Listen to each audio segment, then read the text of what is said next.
Om Shanti. Om Shanti. Good morning. आज प्यारे बाबा के 4 नवंबर 2022 के साकार महावाक्य हैं। बाबा ने कहा, मीठे बच्चे, बाप का फरमान है, स्वदर्शन चक्र फिराते अपना बुद्धि योग एक बाप से लगाओ, इससे विकर्म विनाश होंगे, सिर से पापों का बोझा उतर जाएगा। प्रश्न है, इस पुरुषोत्तम संगम युग की विशेषताएं कौन कौन सी हैं? उत्तर है, यह संगम युग ही कल्याणकारी युग है।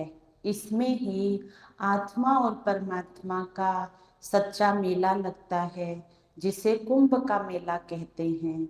इस समय ही तुम सच्चे सच्चे ब्राह्मण बनते हो।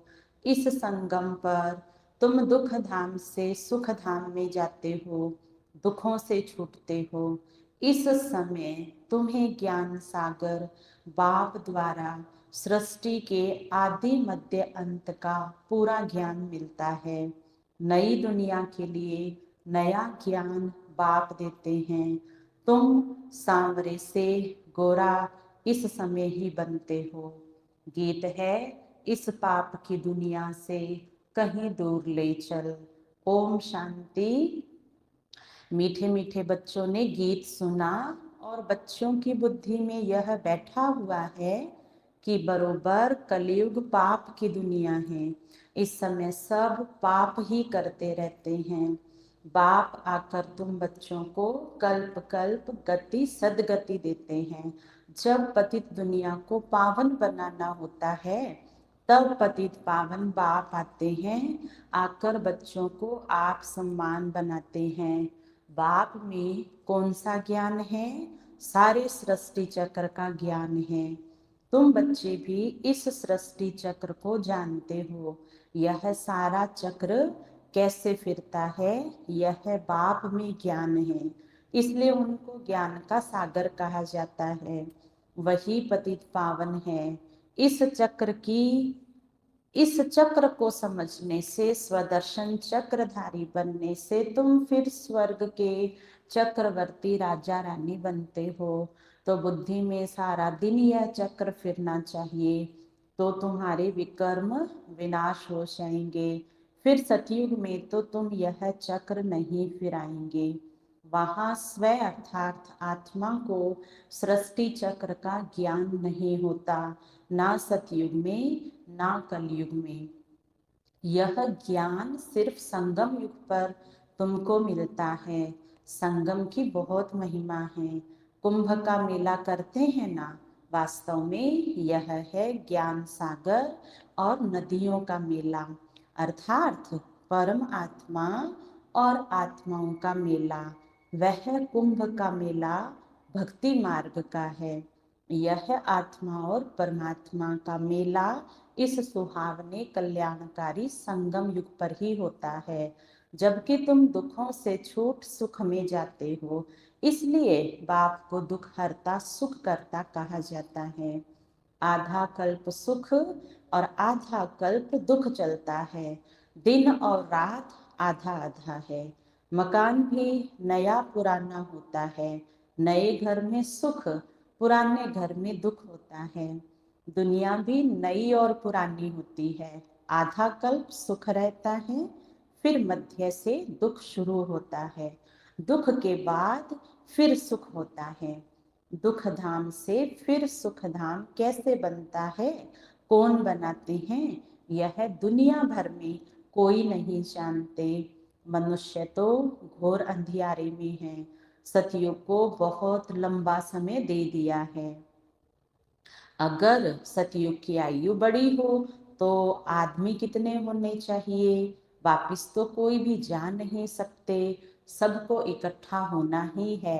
वापिस तो तब जावे जब बाप आकर घर का रास्ता बताए। इतनी सब आत्माओं को बाप संगम युग पर आकर पूरा रास्ता बताते हैं। तुम जानते हो, हम 84 जन्मों का चक्र लगाकर आए हैं। सतयुग त्रेता में हमने कितने जन्म लिए हैं? वहाँ कितने वर्ष कौन कौन राज्य करते हैं, सारा तुम्हारी बुद्धि में है। सतयुग में 16 कला संपूर्ण, फिर 14 कला, फिर उतरती कला होती है।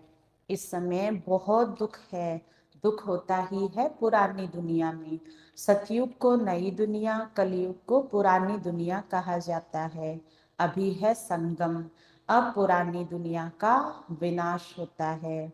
बाप नई दुनिया बना रही हैं, तुम पुरानी दुनिया से निकल जाए, नए घर में बैठेंगे। तुम कहेंगे हम नए घर के लिए पुरुषार्थ कर रहे हैं कि हम नई दुनिया में ऊंच पद पाएं। बाप सिर्फ कहते हैं मुझे याद करो, और कोई तकलीफ नहीं देते। कैसे भी टाइम निकाल फरमान मानना चाहिए, परंतु माया ऐसी है जो फरमान मानने नहीं देती, बाप से बुद्धि योग लगाने नहीं देती। परंतु तुम बच्चों ने कल्प पहले भी पुरुषार्थ कर इस माया रूपी रावण पर जीत पाई है, तब तो सतयुग की स्थापना होती है। जितना जो मददगार बनता है उनको उतना इजाफा भी मिलता है। तो बच्चों को यह नॉलेज मित्र संबंधियों को भी देनी है। बाप का फरमान है कि मुझे याद करो, क्योंकि आधा कल्प के विकर्मों का बोझा सिर पर है। उनको भस्म करने का कोई उपाय नहीं है सिवाय याद के। भल गंगा जमुना को पतित पावनी कहते हैं। समझते हैं हम पावन हो जाएंगे, परंतु पानी से पाप कैसे कटेंगे, यह है पतित दुनिया। तब सब पुकारते हैं हे पतित पावन आकर सतयुग की स्थापना करो।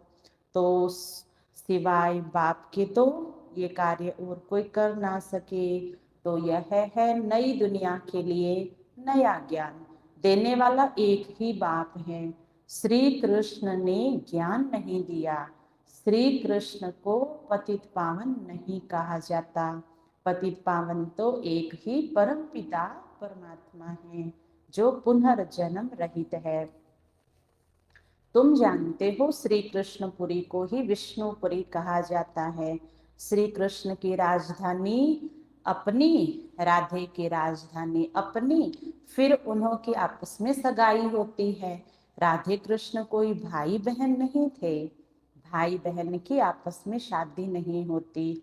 अब तुम्हारी बुद्धि में यह बातें टपकती रहती है, पहले यह नहीं जानते थे। अब मालूम पड़ा है कि राधे कृष्ण ही फिर लक्ष्मी नारायण बनते हैं। स्वर्ग के महाराजा और महारानी, प्रिंस और प्रिंसेस राधे कृष्ण गाए गाए हुए हैं। उनके माँ बाप का इतना ऊंचा मर्तबा नहीं है। यह क्यों हुआ? क्योंकि उनके माँ बाप कम पढ़े हुए हैं। राधे कृष्ण का जितना नाम है उन्होंने माँ बाप का इतना नहीं है। राधे कृष्ण सबसे ऊंच है, उन्हों के ऊपर तो और कोई है नहीं। राधे कृष्ण पहले नंबर में गए हैं, फिर पहले नंबर में महाराजा महारानी भी बने हैं। भल जन्म माँ बाप से लिया है, परंतु नाम उन्हों का ऊंचा है। यह बुद्धि में अच्छी तरह बिठाना है। जबकि तुम यहाँ बैठे हो तो यह स्वदर्शन चक्र फिराते रहो। इस चक्र फिराने से तुम्हारे पाप भस्म होते हैं, अर्थात रावण का सिर कटता है। यह सतयुग त्रेता का चक्र है ना। हम पहले सो देवता थे, फिर क्षत्रिय वैश्य बने, अब फिर हम ब्राह्मण बने हैं, फिर हम सो देवता बनेंगे। बाबा ने ओम का अर्थ अलग समझाया है, हम सो का अर्थ अलग है। शास्त्रों में एक ही कर दिया है। वह समझते हैं ओम अर्थात हम आत्मा सो परमात्मा, परमात्मा सो आत्मा, यह है उल्टा। बाप समझाते हैं ओम अर्थात हम आत्मा हैं, परम पिता परमात्मा की संतान है। मैं भगवान, यह कोई ओम का अर्थ नहीं है। हम आत्मा निराकार है, बाप हमारा निराकार है। साकार शरीर का बाप भी साकार है। हम परमात्मा की संतान हैं, तो हमको स्वर्ग की राजधानी जरूर चाहिए। बाप हमको स्वर्ग का वर्षा देने आए हैं। रावण फिर आधा कल्प के बाद श्राप देते हैं, तो तुम दुखी तमो प्रधान बन जाते हो। फिर बाप आकर सुखी बनने का वर देते हैं। ऐसे नहीं कहते चिरंजीवी भव, परंतु कहते हैं मुझे याद करो तो इस जन्म सहित जो भी जन्म जन्मांतर के पाप हैं वह भस्म हो जाएंगे। इसको योग अग्नि कहा जाता है। रावण राज्य में सबको पतित जरूर बनना है। पतित और पावन आत्मा बनती है, परमात्मा तो सदैव पावन है, वह सबको पावन बनाते हैं। पतित बनाते हैं रावण। सतयुग में विकार नहीं होते, वो तो है संपूर्ण निर्विकारी दुनिया। तब तो देवताओं के आगे जाकर के मनुष्य कहते हैं मंदिर में कि आप सर्वगुण संपन्न हो। यह महिमा शिव के आगे नहीं गाएंगे। देवताएं जो पावन हैं सो पतित बनते हैं। यह खेल है। बाप सुख धाम बनाते हैं, शिव को बाप कहते हैं। शालिग्राम अलग है। रुद्र यज्ञ में एक बड़ा लिंग बनाते हैं, बाकी छोटे छोटे शालिग्राम बनाते हैं। हम आत्मा 84 जन्म लेते हैं। दूसरे धर्म वालों के 84 जन्म नहीं कहेंगे। सिख धर्म वाले 500 वर्ष में कितने जन्म लेते होंगे, हम कितने लेते हैं, यह बाप समझाते हैं। ब्राह्मणों की ही चोटी मशहूर है। सच्चे ब्राह्मण होते ही हैं संगम पर। यह कल्याणकारी युग है। यहाँ ही तुम सबका कल्याण होता है। रावण कल्याण करते हैं, बाप आकर कल्याण करते हैं। तो बाप की मत पर चल, कल्याण करना चाहिए ना। श्रीमत शिव भगवान वाच। शिव बाबा जन्म नहीं लेते, वह प्रवेश करते हैं। जन्म तब कहीं जब पालना लेवे, वह कभी पालना नहीं लेते हैं। सिर्फ कहते हैं मेरी श्रीमत पर चलो, स्वर्ग के तुम मालिक बनो। मुझे तो बनना नहीं है, मैं तो अभोक्ता हूँ। तो समझना चाहिए बाबा हम आत्माओं को समझा रहे हैं। आत्मा ही समझती है ना, आत्मा ही बैरिस्टर इंजीनियर बनती है। मैं फलाना हूँ। आत्मा ने कहा हम देवता थे, फिर हम 8 जन्म बाद क्षत्रिय बने, फिर 12 जन्म लिए, फिर मैं पतित बनता हूँ। अब बाप कहते हैं बच्चे आत्म अभिमानी भव, यह समझने की बातें हैं।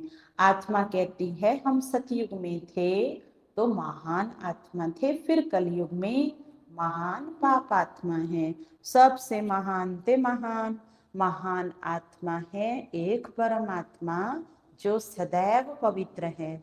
या तो मनुष्य सदैव पवित्र रहते नहीं, सदैव पवित्र तो सुख धाम में रहते हैं। त्रेता में भी कुछ कला कम होती जाती है। अभी हमारी चढ़ती कला है, हम स्वर्ग के मालिक बनते हैं। फिर त्रेता में आएंगे तो 2 कला कम हो जाएगी। फिर द्वापर में 5 विकारों का ग्रहण लगने से काले होते जाते हैं। अभी बाप कहते हैं इन 5 विकारों का दान दो तो ग्रहण उतर जाए, फिर तुम सतयुगी संपूर्ण देवता बन जाएंगे। पहले पहले देह अभिमान छोड़ो, काम विकार का दान दो, अंत में आकर नष्ट मोहा बनना होता है। अभी तुम आत्माओं को समृद्धि आई है कि हमने बरोबर 84 जन्म भोगे हैं। द्वापर से रावण ने श्रापित किया है, इसलिए सब दुखी है। क्या द्वापर के राजा रानी आदि बीमार नहीं पड़ते होंगे? यह भी दुख हुआ ना। यह है ही दुख की दुनिया। सतयुग ही है सुख धाम, तो भगवान की श्रीमत माननी चाहिए ना। बेहद के बाप की जो मत नहीं मानते उन्हें महान कपूत कहा जाता है। कपूत बच्चे को बाप से क्या वर्षा मिलेगा। सपूत बच्चे वर्षा भी अच्छा लेते हैं, जो खुद पवित्र बन औरों को पवित्र बनाते हैं। बेहद का बाप आत्माओं को पढ़ाते हैं। हे आत्माएं कानों से सुनते हो? कहते हैं हाँ बाबा, हम आपकी श्रीमत पर चल जरूर श्रेष्ठ बनेंगे। ऊंचते ऊंच भगवान है तो जरूर पद भी ऊंचते ऊंच देंगे ना, स्वर्ग का वर्षा देते हैं आधा कल्प के लिए। लौकिक बाप से तो हद का वर्षा मिलता है। अल्पकाल का सुख कलयुग में है काग विष्टा सम्मान सुख। इसलिए सन्यासी घर बार छोड़ चले जाते हैं। वह गृहस्थ धर्म को नहीं मानते हैं। गृहस्थ धर्म सतयुग में है ना, तुम जानते हो। इस पढ़ाई से हम विष्णुपुरी में जाते हैं। उसके लिए परम पिता परमात्मा हमको पढ़ा रहे हैं। भक्तों को पता ही नहीं है कि भगवान कौन है, उनका कर्तव्य कौन सा है, कैसे वह पतित से पावन बनाते हैं।